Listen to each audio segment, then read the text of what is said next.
안녕하세요. 더말금TV 최윤근 손해사장사입니다. 이번 시간에는 피부암으로 분류되는 종양 중 머켈세포암이라는 진단에 대해 알아보겠습니다.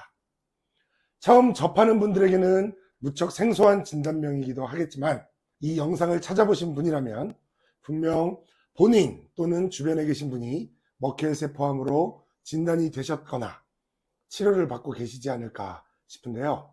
앞에서 질문해 주시는 내용들에 성심껏 답변 드리겠습니다. 먼저 머켈세포암에 대해 말씀해 주시죠. 네, 먼저 머켈세포암은 피부에 있는 신경내분비 세포인 머켈세포에서 발생하는 종양으로 굉장히 희귀하고 공격적인 형태의 피부암입니다. 이 머켈세포암의 가장 큰 특징은 다른 피부암과는 달리 아주 빠르게 성장하고 전이 가능성이 아주 높다는 겁니다. 때문에 조기에 발견하고 치료하는 것이 무엇보다 중요합니다.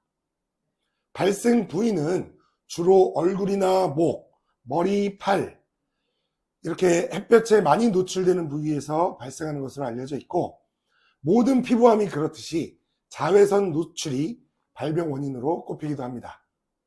머켈세포암은 피부암이라고 생각하면 되는 건가요? 네, 머켈세포암은 피부암이 맞습니다. 피부에 발생하는 암이기 때문에 한국표준질병사인분류에 따라서 진단서에는 피부암을 의미하는 C44 코드가 적용됩니다. 그리고 C44 코드는 모든 보험회사, 모든 보험 상품에서 소외감으로 분류를 하고 있어요. 소외감이라는 것은 우리가 많이 들어본 제자리암, 경계성 종양 이런 질병을 포함해서 치료가 간단하고 예후가 양호한 암들, 예를 들어서 갑상선암이 있는데 피부암 또한 이렇게 소외감으로 분류가 되고 있습니다. 그 이유는 방금 말씀드렸듯이 치료가 간단하고 예후가 양호하다는 데서 찾을 수가 있습니다. 보험사에서는 상대적으로 악성도가 높고 위험한 질병에 대해서 높은 금액의 보험금을 지급하고 비교적 양호한 예후를 보이는 질병에 대해서는 또 상대적으로 적은 금액을 지급하게 되죠. 결국 머켈세포암은 피부암, 피부암은 소외감 이런 결론이 만들어지면서 피부암 진단비 혹은 소외감 진단비를 지급받을 수 있으며 이때 지급되는 금액은 가입되어 있는 암 진단비의 약 20%에 불과합니다. 그리고 이건 모든 보험사가 동일합니다. 그렇다면 머켈세포암으로 진단이 되었다면 소외감 진단비가 지급된다고 생각하면 되는 건가요? 머켈세포암으로 진단이 되고 질병 분류번호 C44 코드가 적용되었다면 현재의 원칙상은 피부암 진단비 또는 소외감 진단비가 지급된다고 생각하시는 게 맞긴 합니다만 여기서 이제 중요한 쟁점이 생기는 겁니다.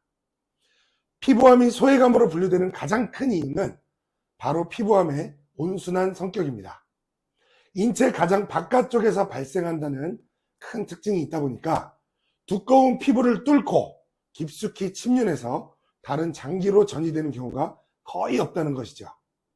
당연히 치료법도 간단하고 그 예후도 온순할 수밖에 없기 때문에 보험사에서는 소액 진단비를 지급하는 것인데 머켈세포암은 앞서 말씀드렸듯이 매우 공격적인 성격을 갖고 있어요. 아주 빠르게 성장할 뿐더러 전이 가능성도 매우 높은 피부암이라는 겁니다. 때문에 머켈세포암이 주변 림프절로 전이되었다는 이야기를 심심찮게 들을 수 있습니다. 그리고 이렇게 주변 림프절로 전이가 된 경우라면 머켈세포암에 적용되는 C44 코드 외에도 림프절 전이에 대해 C77 코드를 별도로 적용할 수 있으며 이렇게 적용된 C77 코드는 일반암에 해당된다는 겁니다. 이런 경우라면 소외감으로 분류되는 C44 코드가 아니라 림프절 전이에 따른 C77 코드를 근거로 일반암 진단비를 요구할 수도 있다는 것이죠. 그럼 전이되지 않은 머켈세포암은 모두 소외감인가요? 앞서 말씀드렸듯이 머켈세포암은 피부암, 피부암은 소외감이라는 것이 보험 약관상의 원칙이기는 합니다만 최근에 가입한 보험이 아니라 2000년대 초반 혹은 훨씬 더 이전에 가입한 보험이라고 한다면 보험 약관의 허점을 이용해서 일반암으로 얼마든지 인정받은 사례들도 많습니다. 오래전에 가입한 보험에서는 피부암을 일반암으로 인정하지 않는다는 문구에 대해서 이렇게 써놨어요.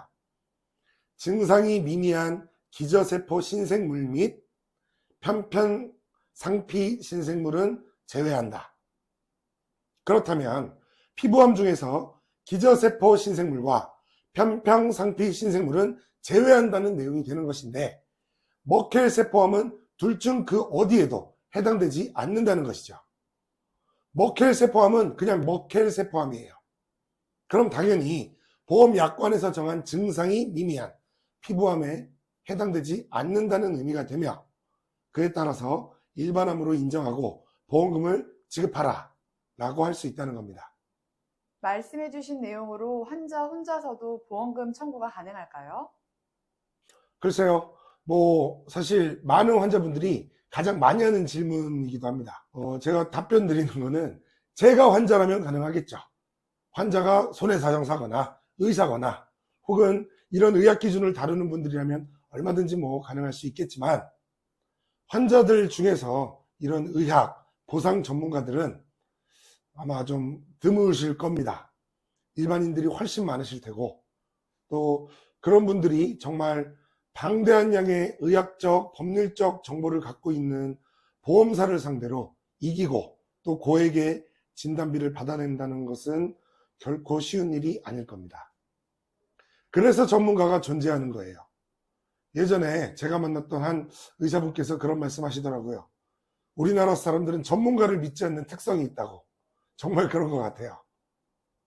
보험 가입은 설계사한테 하는 거고 치료는 의사한테 받고 보험금 보상과 관련해서는 당연히 손해사정사 통해서 검토 받으시는 게 가장 원만한 결과를 끌어내는 방법이 아닐까 싶습니다. 마지막으로 해주실 말씀 있으실까요?